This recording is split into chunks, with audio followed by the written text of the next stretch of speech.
Hola, mi nombre es Fabricio Mejía Madrid y esta es mi colaboración semanal para Sin embargo, que se llama Las 45 mentiras de Xóchitl y una verdad.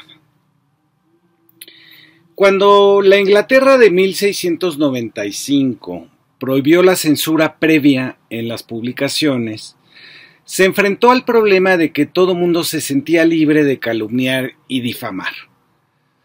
Las mentiras, la vulgaridad y la vileza comenzaron a expandirse a gran velocidad. Ante ello, la sociedad inglesa se propuso establecer un terreno compartido de principios inviolables, aceptados por todos, para debatir en público.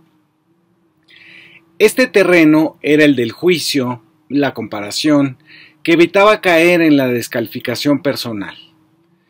Le agregaron el rechazo a las mentiras y agregaron un término que sigue siendo ciudadano: lo razonable. No significaba tener la razón ni tampoco la racionalidad, es decir, un método para pensar la realidad. Eso fue lo razonable, para lo que no se necesita más que ser un ciudadano común, con una experiencia propia y una idea colectiva de lo que es pertenecer a un país. Lo razonable en el debate público hizo marginales dos peligros para una democracia como la inglesa, acechada siempre por las guerras entre católicos y protestantes. No ser relativistas, es decir, no fomentar el consabido todos son iguales, y no ser escépticos, es decir, el conocido nada ha cambiado y nada puede cambiar. Lo proporcionado, lo prudente y lo justificado comenzaron a tener, por lo menos durante el siglo XVIII, sus confines en lo aceptado por todos, en el sentido común y en lo amable. La amabilidad en el debate público se convirtió en una virtud de la política. Luego, lo sabemos, la prensa británica se llenó de tabloides y de paparazzis. Empiezo esta columna recordando la amabilidad y lo razonable como principios inviolables del debate público, porque Xóchitl Gálvez los violó con flagrancia durante el segundo debate presidencial. Como no logró crecer, decidió emprender una campaña de bajezas contra su lejanísima contrincante Claudia Sheinbaum para ver si la podía menguar en su ventaja inalcanzable. Pero lo decidió cuando esa misma táctica ya había fracasado con el estúpido gasto de dinero en los troll centers de España, Argentina y Colombia, que fracasaron rotundamente en sus campañas para ligar a López Obrador y a Claudia con el narco. Xóchitl lo decidió también justo cuando cerca del 85% declaran que saldrán a votar el 2 de junio y que no cambiarán ya su voto, que lo tienen decidido. Pero aún así, Xóchitl juzgó conveniente ocupar su tiempo en el debate presidencial para hacer lo que tanto le preocupó a los ingleses: calumniar, difamar y atacar en lo personal. La candidata del PRI y del PAN se convirtió, ante nuestros ojos, en un tabloide con huipil. Detecté 45 mentiras suyas en el segundo debate, es decir, mintió cada 2 minutos. He aquí el recuento para que quede testimonio de lo que hizo. En el primer tema, que era crecimiento económico, empleo e inflación, Xóchitl decidió decir esto: el principal problema económico de los mexicanos es la extorsión y el cobro de piso. No se le ocurrió decir la desigualdad, la dependencia tecnológica o los bajos salarios, pero iba a lo suyo, a la descalificación barata. Siguió: los delincuentes ya tienen partido, Morena se ha convertido en un narcopartido, Morena te abandonó al no combatir la delincuencia. No existe un solo narcotraficante en las filas de Morena. Su partido, en cambio, el PAN, sí. Francisco García Cabeza de Vaca está prófugo desde el 4 de octubre de 2022, acusado de lavado de dinero y de delincuencia organizada. En cuanto al abandono de Morena, bueno, ese es el partido en el gobierno, no es la Secretaría de Seguridad, cuya titular, Rosa Isela Rodríguez, ha logrado bajar la percepción de inseguridad a su nivel más bajo en la historia de ese registro, 59%. Los delitos han bajado de la siguiente manera. Del incremento de 192% en el gobierno de Felipe Calderón, el homicidio ha bajado 20% en este sexenio. El secuestro bajó 78%, el feminicidio 42.6%, el robo de vehículo 46% y 94% el robo de huachicol. La pregunta era sobre la equidad entre hombres y mujeres en la economía. Xóchitl respondió: tú eres la candidata de un narcopartido porque esta es la promoción que hace Morena en las redes sociales y además le rinden culto a la Santa Muerte. Se refería, y sacó ahí un letrerito, a un meme que se hizo playera con una calaca que dice: los verdaderos hombres no hablan mal de... Desde 2020 a este meme se le ha agregado a una Hello Kitty, a un retrato del futbolista Messi, y su protagonista primigenio era Dominic Toretto, el personaje de la película Rápido y Furioso. A partir de 2022 fue Henry Cavill, el actor británico que ha interpretado a Superman, a Sherlock Holmes y un agente en Misión Imposible. La calavera ha salido en memes que dicen, por ejemplo: estamos a 38 grados, pero me como mi sopa porque me la hizo mi mamá. Esta calavera es el equivalente al lagarto del meme original del viejo lesbiano. Es un tipo de humor propio de los memes y no es la Santa Muerte, como dice Xóchitl y su comadre Lili Telles, que hasta sacó un escapulario en el Senado para exorcizarla. Por otro lado, la Santa Muerte no es una creencia de narcotraficantes, es una devoción popular. Empatar ambas cosas da un mensaje muy clasista. Los pobres son criminales y además paganos. Siguió la pregunta que era sobre las microempresas. Xóchitl decidió responder esto: la candidata de las mentiras, que ahora así le voy a decir, durante su administración fue el único estado en que perdió empleos. Todos los estados generaron empleos. El dato es falso. Durante la jefatura de Claudia en la Ciudad de México, los empleos crecieron en casi 25,000 puestos de trabajo. A su salida en junio de 2023 había 3,455,000, más que en 2018. Y eso que ocurrió el cierre de oficinas y escuelas durante la pandemia. Enseguida, tras la defensa que hizo Claudia Sheinbaum de lo del empleo, Xóchitl le dice: Claudia, eres mentirosa y ahora te crees neoliberal. Hablas de puros datos macroeconómicos. Esta es otra falsedad. Los datos macroeconómicos no son neoliberales, sino todo lo contrario, son keynesianos. La macroeconomía fue propuesta por Keynes para un análisis agregado y no individual o micro de la economía, y el nombre fue usado por primera vez en 1933, es decir, cuando todavía el neoliberalismo ni siquiera era una teoría. Los neoliberales son los del sexenio en los que participó Gálvez como funcionaria pública y pusieron los bienes públicos en manos de 14 familias. A los datos de sus 21 contratos en la Comisión del Agua, con Bonafont, con las empresas que construyeron en Miguel Hidalgo bajo su administración y con el Instituto de la Transparencia, Xóchitl se defendió con otra mentira. Dijo: primero decirle que mi empresa es legal, tiene contratos, paga impuestos. Y la verdad de las cosas es que obtuve más contratos con el gobierno de Morena, ahora de la 4T, en el AIFA, en el Senacica, todos por concurso. Es decir, incurrió en conflicto de interés, incluso cuando era senadora de la República por Acción Nacional. Miente porque es un delito el tráfico de influencias desde un puesto público para obtener ganancias privadas. Eso desató que se fuera a lo más vil, que es hablar de los videoescándalos de hace 20 años. Ya lo había hecho en el debate del DF Santiago Taboada, al sacar unas ligas en recuerdo de René Bejarano.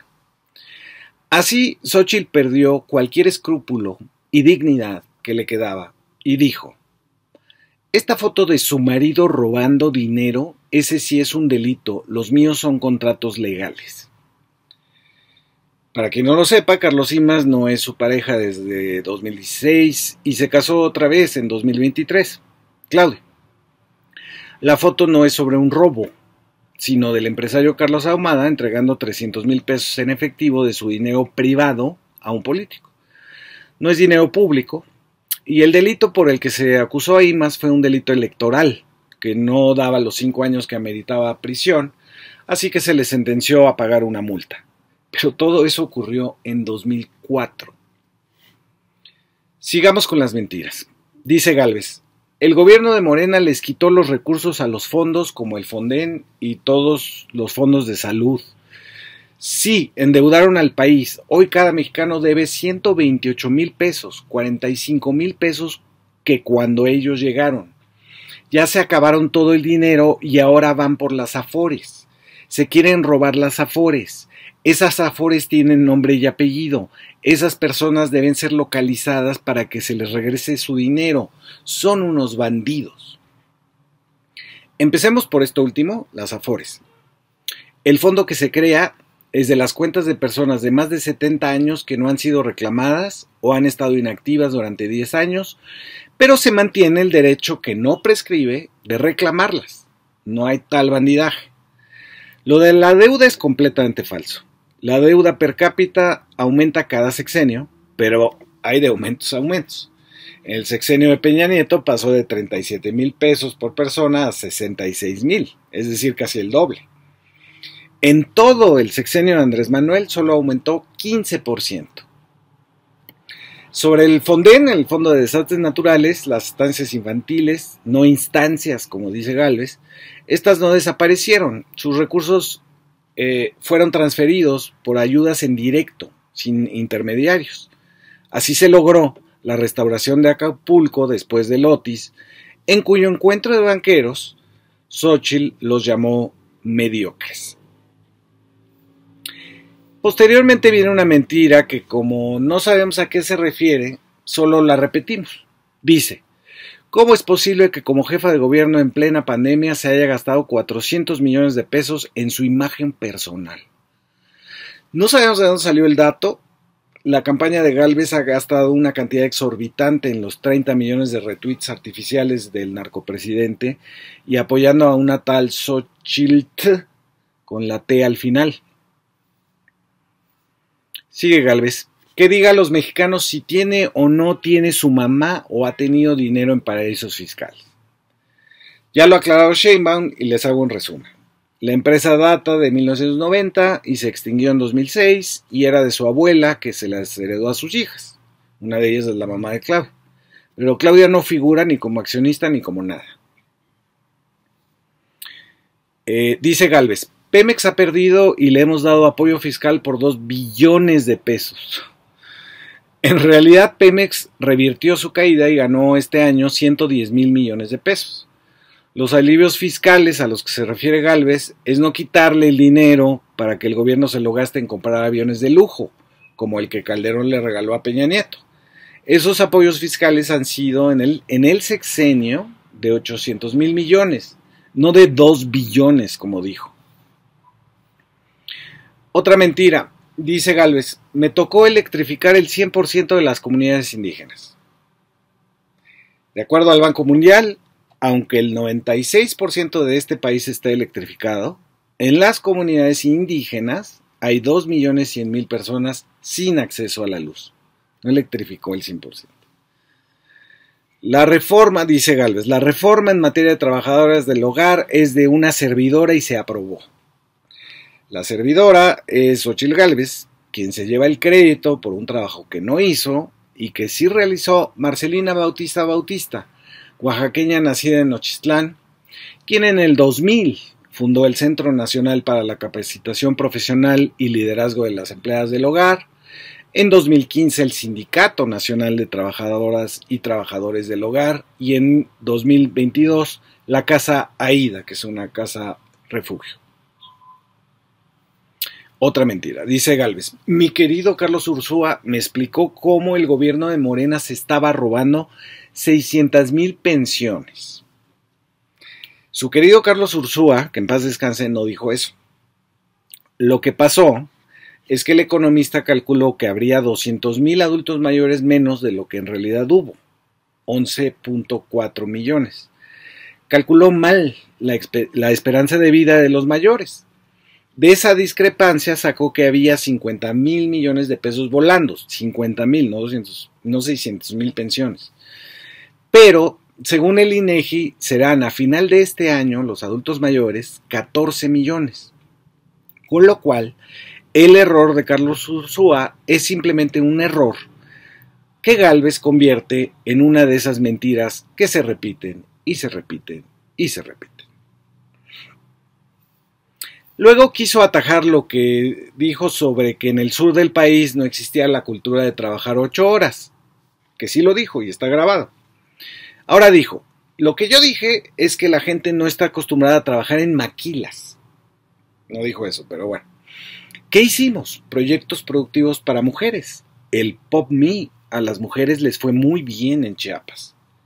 Pero eso tampoco es cierto. Ese programa para mujeres indígenas fue uno de los fraudes corruptos del PRIAN. Según el Coneval, que mide los resultados de los programas sociales, aunque su presupuesto se duplicó, su cobertura solo creció 18% y atendió al 2% de la población que debió atender. Sobre sus ataques reiterados a Rocío Nale, candidata al gobierno de Veracruz, Gálvez dijo: Dos Bocas es un capricho. No se instaló en el lugar estratégico y a 2 años se inunda y no produce ni un barril de petróleo. Bueno, Dos Bocas nunca va a producir un barril de petróleo porque es una refinería y de ahí sale gasolina. Hasta yo sé eso. Es curioso que la ingeniera cometa este tipo de errores. No se ha inundado tampoco. Cuando se hizo viral una noticia falsa en el 2020 de que se había inundado, el periodista Lester Wilson, director de La Voz del Puerto, sobrevoló la zona para fotografiarla y no encontró más que charcos tras el paso del huracán Beta. Y sigue Gálvez: la ocurrencia de hacer el Tren Maya sin proyecto ejecutivo llevó a decir que no se iba a quitar un solo árbol y se tumbaron 8 millones de árboles. En realidad se talaron 7 millones de árboles, pero se plantaron 450 millones más. Dijo Gálvez en este segundo debate: cancelaron el aeropuerto de Texcoco por un autoritarismo. Dijeron que había corrupción, pero no hay una sola persona en la cárcel. Hay que recordarle que la corrupción existe independientemente de si alguien va a la cárcel por ella. Ahí está Rosario Robles y la estafa maestra, que pertenece a los partidos que la postulan a Gálvez. Son, digamos que, áreas distintas los que fiscalizan la corrupción y los jueces.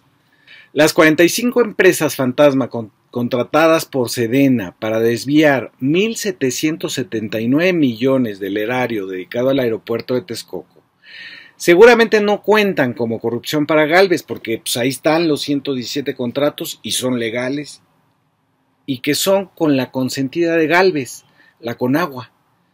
Compañías cuyos dueños eran unos policías municipales en Chiapas o contadores públicos que de pronto vendían material eléctrico y que no estaban ni enterados de que tenían una empresa. También dijo Gálvez que quiso ser candidata en la Ciudad de México en vez de Taboada. Yo la invitaría a que se tome esta agua. Esta agua fue tomada por notario público, así dijo, por notario, en las tomas de Iztapalapa, Chalco, Xochimilco, que es el oriente de la ciudad. El oriente es Venustiano Carranza, Iztacalco e Iztapalapa. Chalco es el Estado de México y Xochimilco es el sur. Siguió con el tema de su socia la Conagua. Agua hay. Lo que necesita este país es una ingeniera que sepa cómo resolver el tema del agua. Es muy importante tratar el agua, reusarla. Podemos almacenarla, por ejemplo, aquí en la Ciudad de México, en el lago de Texcoco. Se hizo viral la respuesta de Claudia a la ingeniera Sabionda. El lago de Texcoco es salado y no apto para consumo humano. Yo le pregunto a la candidata de Morena, a la candidata de las mentiras, si va a investigar a los hijos del presidente o propondrá que se haga ante las evidencias de la venta del balastro a sobrecosto. Es un robadero, Dos Bocas y el Tren Maya. Primero, Dos Bocas no usa balastro, que es capa de grava que se usa en los trenes. Luego, Gálvez quiere que Sheinbaum investigue una denuncia que ella misma puso ya en la fiscalía. En todo caso, le toca a la fiscalía, que es autónoma. Y por último, todo se basa en un audio que presentó Carlos Loret de Mola. Ya con eso se desmiente a sí mismo. Luego repitió su propia propaganda negra en redes. Señora de las mentiras, se te cayó un colegio porque no aplicaste la protección civil, se te cayó el metro por falta de mantenimiento, se te cayó el tren interurbano porque contrataste una empresa patito. Se te va a caer el país. Hay que decir que del tren interurbano se cayó una grúa, no el tren, que todavía ni circula. Del colegio Repsamen, pues no se le cayó a Claudia. Hubo un terremoto el 19 de septiembre de 2017 y están presos por negligencia la dueña y directora Mónica García Villegas por construir un piso ilegal de 230 toneladas que los cimientos no soportaban. Juan Mario Velarde, responsable de la obra. Juan Apolinar Torales, que avaló la seguridad de la obra. Y sigue prófugo el responsable de la obra, Francisco Arturo Pérez. En cuanto a la línea 12 del metro, que ya está de nuevo andando, la caída de un tramo, no del metro, no de todo el metro, fue por el pandeo de unas vigas porque no tenían todos los pernos diseñados para instalarlo. Es decir, fue responsabilidad del constructor, no de la autoridad. Ya luego Gálvez simplemente se soltó a defender a la mafia de la familia Yunes en Veracruz. Aquí lo que yo le preguntaría a la candidata de las mentiras es si ante la evidencia de la corrupción de Rocío Nale propone que se investigue, por eso en Veracruz va a ganar Pepe Yunes, no quieren a una candidata corrupta. La acusación contra Nale es parte de una guerra sucia de Miguel Ángel Yunes que fue documentada en un audio. Sobre el denunciante de Nale, solo hay que decir que fue funcionario de economía durante la siniestra gestión de Fidel Herrera Beltrán como gobernador de Veracruz. Pero sigue Gálvez, ya encarrerada. Hoy el lago de Pátzcuaro y Cuitzeo están prácticamente secos. Bueno, Xochitl lo atribuye a la sequía, que no es especialmente dura con respecto a otros años. Lo que sí es duro es el huachicol del agua, que roba 600,000 litros al lago al día. Los detenidos por este robo entregaban el agua en un rancho de aguacate y vacas en Erongarícuaro, pero de eso no habla Xochitl. Ya hacia el final, Gálvez dijo en respuesta a que ella autorizó más pisos a una plaza comercial en Paseo de las Palmas 340 cuando fue delegada. Pues yo le podría decir narcocandidata, ¿verdad? Porque no es cierto, ella como jefe de gobierno sabe que los usos del suelo los da la Ciudad de México. Se ha repetido hasta el cansancio que son los alcaldes, las alcaldías y no el gobierno central el que autoriza construcciones. El uso de suelo no es un permiso o una licencia para construir. Luego siguió por ese mismo camino de las facultades que nunca tuvo Claudia Sheinbaum. Dice, tuvimos varias emergencias ambientales por su irresponsabilidad. No fue capaz de ponerle un alto a la generación de contaminantes en la termoeléctrica de Tula. Claudia Sheinbaum gobernó la Ciudad de México, no Hidalgo, donde hasta la última vez que revisé el mapa, ahí está Tula. Por último, quiso referirse a una corrupción que es de Peña Nieto y no de Claudia, o de López Obrador, cuando dijo, se puede trabajar con el sector privado como lo hacen nada más que con los suyos, con Grupo IGA. El Grupo IGA es el que construyó la Casa Blanca de Peña Nieto. Pero Gálvez se fue de frente, con el Della Oropesa, que le asignaron 66,000 millones, dice Gálvez, sin atinar a que la empresa a la que se refiere, Indy, ha trabajado en construcción desde hace más de 35 años, y que Della Oropesa es un funcionario de obras, no es socio o accionista de esa empresa. Finalmente, les prometí una sola verdad que hubiera dicho Xochitl, y es esta. Cuando se le preguntó si estaría de acuerdo en reducir la jornada laboral de los trabajadores a 40 horas, respondió pensando solo en los empresarios. Dijo: yo estoy a favor siempre y cuando le demos a los empresarios la posibilidad de quitarles tanta carga fiscal. Ahí está Xóchitl, en toda su verdad, defendiendo la condonación de impuestos para los de arriba. Muchas gracias por escuchar.